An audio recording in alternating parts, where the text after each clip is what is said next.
श्री कृष्णाय नमः। नमस्कार आप सभी भागवत भक्तों को। आज इस वीडियो में श्रीमद् भगवद गीता का चौथा अध्याय महात्म सहित सुनाने जा रहे हैं। तो सुनिए गीता के चतुर्थ अध्याय का महात्म। श्री भगवान कहते हैं, प्रिय, अब मैं चौथे अध्याय का महात्म बतलाता हूँ। सुनो। भागीरथी के तट पर वाराणसी नाम की एक पुरी है। वहाँ विश्वनाथ जी के मंदिर में भरत नाम के एक योगनिष्ठ महात्मा रहते थे, जो प्रतिदिन आत्मचिंतन में तत्पर हो आदर पूर्वक गीता के चतुर्थ अध्याय का पाठ किया करते थे। उसके अभ्यास से उनका अंतःकरण निर्मल हो गया था। वे शीत उष्ण आदि द्वंद्वों से कभी व्यतीत नहीं होते थे। एक समय की बात है, वे तपोवन नगर की सीमा में स्थित देवताओं का दर्शन करने की इच्छा से भ्रमण करते हुए नगर से बाहर निकल गए। वहाँ बेर के 2 वृक्ष थे। उन्हीं की छाया में वे विश्राम करने लगे। एक वृक्ष की जड़ में उन्होंने अपना मस्तक रखा था और दूसरे वृक्ष के मूल में उनका एक पैर टिका हुआ था। थोड़ी देर बाद जब वे तपस्वी चले गए, तब बेर के वे दोनों वृक्ष 5 ही 6 दिनों के भीतर सूख गए। उनमें पत्ते और डालियां भी नहीं रह गईं। तत्पश्चात वे दोनों वृक्ष कहीं ब्राह्मणों के पवित्र गृह में 2 कन्याओं के रूप में उत्पन्न हुए। वे दोनों कन्याएं जब बढ़कर 7 वर्ष की हो गई, तब एक दिन उन्होंने दूर देशों से घूमकर आते हुए भरत मुनि को देखा। उन्हें देखते ही वे दोनों उनके चरणों में पड़ गईं और मीठी वाणी में बोली, मुने, आपकी ही कृपा से हम दोनों का उद्धार हुआ है। हमने बेर की योनि त्याग कर मानव शरीर प्राप्त किया है। उनके इस प्रकार कहने पर मुनि को बड़ा विस्मय हुआ। उन्होंने पूछा, पुत्रियों, मैंने कब और किस साधन से तुम्हें मुक्त किया था? साथ ही यह भी बताओ कि तुम्हारे बेर के वृक्ष होने में क्या कारण था, क्योंकि इस विषय में मुझे कुछ भी ज्ञात नहीं है। तब वे कन्याएं पहले उन्हें अपने बेर हो जाने का कारण बतलाती हुई बोली, मुने, गोदावरी नदी के तट पर छिन्न पाप नामक एक उत्तम तीर्थ है, जो मनुष्यों को पुण्य प्रदान करने वाला है। वह पावनता की चरम सीमा पर पहुंचा हुआ है। उस तीर्थ में सत्यतपा नामक एक तपस्वी बड़ी कठोर तपस्या कर रहे थे। वे ग्रीष्म ऋतु में प्रज्वलित अग्नियों के बीच में बैठते थे। वर्ष काल में जल की धाराओं से उनके मस्तक के बाल सदा भींगे ही रहते थे तथा जाड़े के समय जल में निवास करने के कारण उनके शरीर में हमेशा रोंगटे खड़े हो रहते थे। वे बाहर भीतर से सदा शुद्ध रहते, समय पर तपस्या करते तथा मन और इंद्रियों को संयम में रखते हुए परम शांति प्राप्त करके आत्माओं में ही रमण करते थे। वे अपनी विद्वता के द्वारा जैसा व्याख्यान करते थे, उसे सुनने के लिए साक्षात ब्रह्मा जी भी प्रतिदिन उनके पास उपस्थित होते और प्रश्न करते थे। ब्रह्मा जी के साथ उनका संकोच नहीं रह गया था, अतः उनके आने पर भी वे सदा तपस्या में मग्न रहते थे। परमात्मा के ध्यान में निरंतर संलग्न रहने के कारण उनकी तपस्या सदा बढ़ती रहती थी। सत्य तप जीवन मुक्त के समान मानकर इंद्र को अपने समुद्रशाली पद के संबंध में कुछ भय हुआ।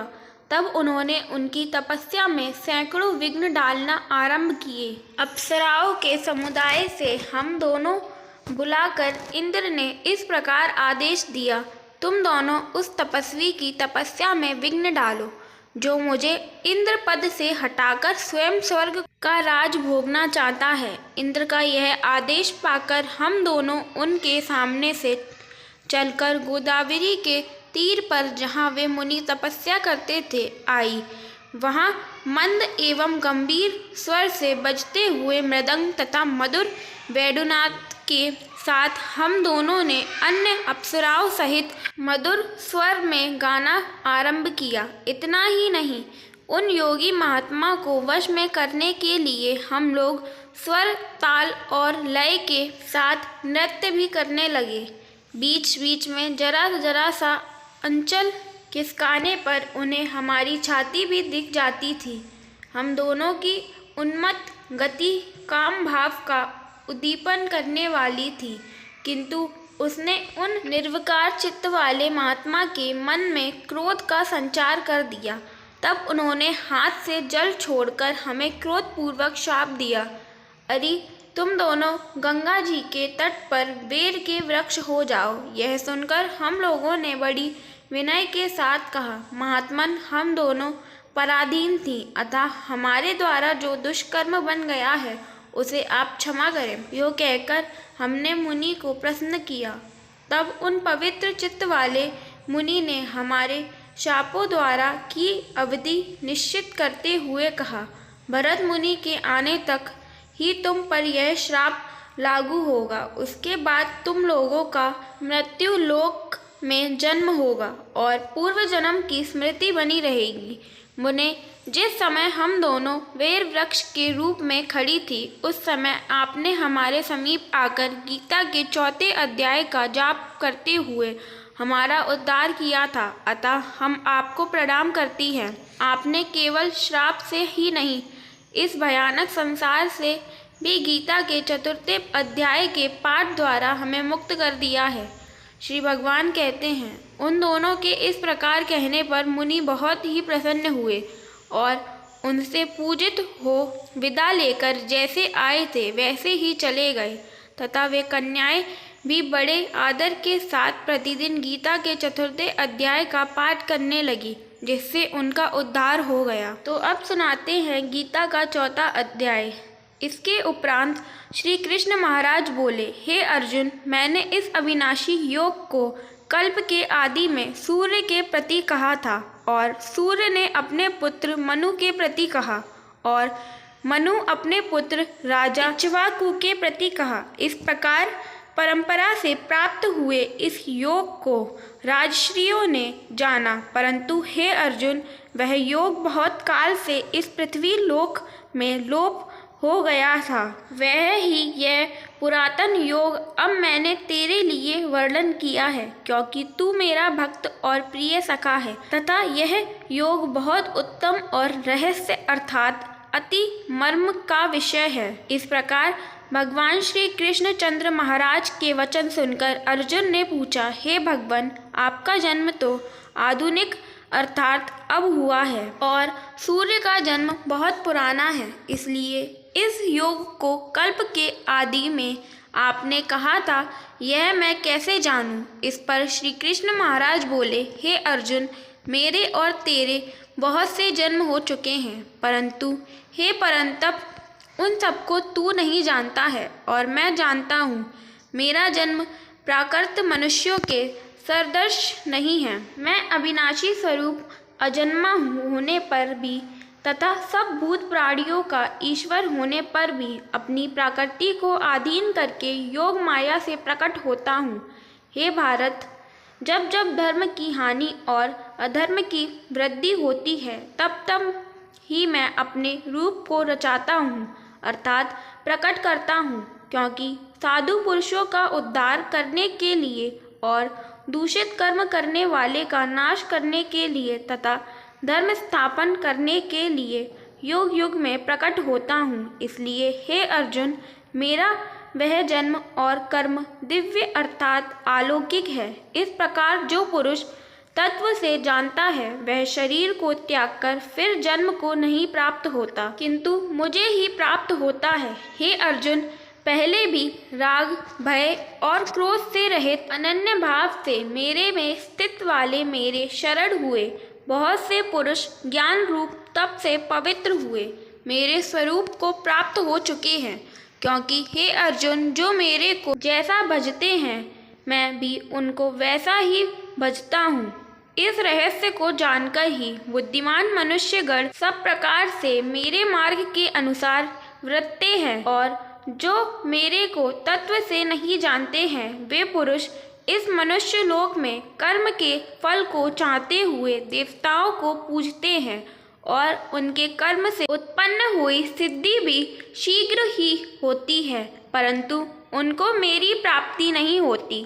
इसलिए तू मेरे को ही सब प्रकार से भज। हे अर्जुन, गुण और कर्म के विभाग से ब्राह्मण, क्षत्रिय, वैश्य, और शूद्र मेरे द्वारा रचे गए हैं। उनके कर्ता को भी मुझ अविनाशी परमेश्वर को तू आकर्ता ही जान, क्योंकि कर्मों के फल में मेरी स्पृहा नहीं है, इसलिए मेरे को कर्म लिपायमान नहीं करते। इस प्रकार जो मेरे को तत्व से जानता है वह भी कर्म से नहीं बनता, तथा पहले होने वाले मुमुक्षु पुरुषों द्वारा भी इस प्रकार जानकर ही कर्म किया गया है। इससे तू भी पूर्वजों द्वारा सदा से किए हुए कर्म को ही कर, परंतु कर्म क्या है और अकर्म क्या है, ऐसे इस विषय में बुद्धिमान पुरुष भी मोहित है। इसलिए मैं वह कर्म अर्थात कर्मों का तत्व तेरे लिए अच्छी प्रकार से कहूँगा कि जिसको जानकर तू अशुभ अर्थात संसार बंधन से छूट जाएगा। कर्म का स्वरूप भी जानना चाहिए और अकर्म का स्वरूप भी जानना चाहिए, तथा निषिद्ध कर्म का स्वरूप भी जानना चाहिए, क्योंकि कर्म की गति गहन है। जो पुरुष कर्म में अर्थात अहंकार रहित की हुई संपूर्ण चेष्टाओं में अकर्म अर्थात वास्तव में उनका ना होना पना देखे, और जो पुरुष अकर्म में अर्थात अज्ञानी पुरुष द्वारा किए हुए संपूर्ण क्रियाओं के त्याग में भी कर्म को अर्थात त्याग रूप क्रिया को देखे, वह पुरुष मनुष्यों में बुद्धिमान है और वह योगी संपूर्ण कर्मों का करने वाला है। हे अर्जुन, जिसके संपूर्ण कार्य कामना और संकल्प से रहित है, ऐसे उस ज्ञान रूप अग्नि द्वारा भस्म हुए पुरुषों को ज्ञानी जन भी पंडित कहते हैं। जो पुरुष सांसारिक आश्रय से रहित सदा परमानंद परमात्मा में तृप्त है, वह कर्मों के फल और संग अर्थात कर्तव्य अभिमान को त्याग कर कर्म में अच्छी प्रकार बरतता हुआ भी कुछ नहीं करता। जीत लिया है अंतःकरण और शरीर जिसने, तथा त्याग दी है संपूर्ण भोगों की सामग्री जिसने, ऐसा आश्रय रहित पुरुष केवल शरीर संबंधी कर्म को करता हुआ भी पाप को नहीं प्राप्त होता है। अपने आप जो कुछ आप प्राप्त हो उसमें ही संतुष्ट रहने वाला और हर्ष शोकादि द्वंद्वों से अतीत हुए तथा मत्सरता अर्थात ईर्ष्या से रहित सिद्धि और असिद्धि में समत्व भाव वाला पुरुष कर्मों को करके भी नहीं बंधता है, क्योंकि आसक्ति से रहित ज्ञान में स्थित हुए चित्त वाले यज्ञ के लिए आचरण करते हुए मुक्त पुरुषों के संपूर्ण कर्म नष्ट हो जाते हैं। उन यज्ञ के लिए आचरण करने वाले पुरुषों से कोई तो इस भाव से यज्ञ करते हैं कि अर्पण अर्थात ऋत्रुवादिक भी ब्रह्म है, और हवि अर्थात हवन करने योग्य द्रव्य भी ब्रह्मा है, और ब्रह्मा रूप अग्नि में ब्रह्मा रूप कर्ता के द्वारा जो हवन किया गया है वह भी ब्रह्मा ही है। इसके लिए ब्रह्मा रूप कर्म में समाधिस्थ हुए उस पुरुष द्वारा जो प्राप्त होने योग्य है वही भी ब्रह्मा ही है, और दूसरे योगी जन देवताओं के पूजन रूप यज्ञ को ही अच्छी प्रकार उपासते हैं अर्थात करते हैं, और दूसरे ज्ञानी जन पर ब्रह्मा परमात्मा रूप अग्नि में यज्ञ के द्वारा ही यज्ञ को हवन करते हैं। अन्य योगी जन श्रोत्रादिक सब इंद्रियों को संयम अर्थात स्वाधीनता रूप अग्नि में हवन करते हैं, अर्थात इंद्रियों को विषय से रोककर अपने वश में कर लेते हैं, और दूसरे योगी लोग शब्दादिक विषय को इंद्रिय रूप अग्नि में हवन करते हैं, अर्थात राग द्वेष रहित इंद्रियों द्वारा विषयों को ग्रहण करते हुए भी भस्म रूप करते हैं। दूसरे योगी जन संपूर्ण इंद्रियों की चेष्टाओं को तथा प्राणों के व्यवहार को ज्ञान से प्रकाशित हुए परमात्मा में स्थित रूप योगा अग्नि में हवन करते हैं। दूसरे कई पुरुष ईश्वर अर्पण बुद्धि से लोक सेवा में द्रव्य लगाने वाले हैं। वैसे ही कई पुरुष स्वधर्म पालन रूप तपज्ञ को करने वाले और कई अष्टांग योग रूप यज्ञ को करने वाले हैं, और दूसरे अहिंसादि तीक्ष्ण व्रतों से युक्त यक्तिशील पुरुष भगवान के नाम का जाप तथा भगवत प्राप्ति विषयक शस्त्रों का अध्ययन रूप ज्ञान यज्ञ के करने वाले हैं।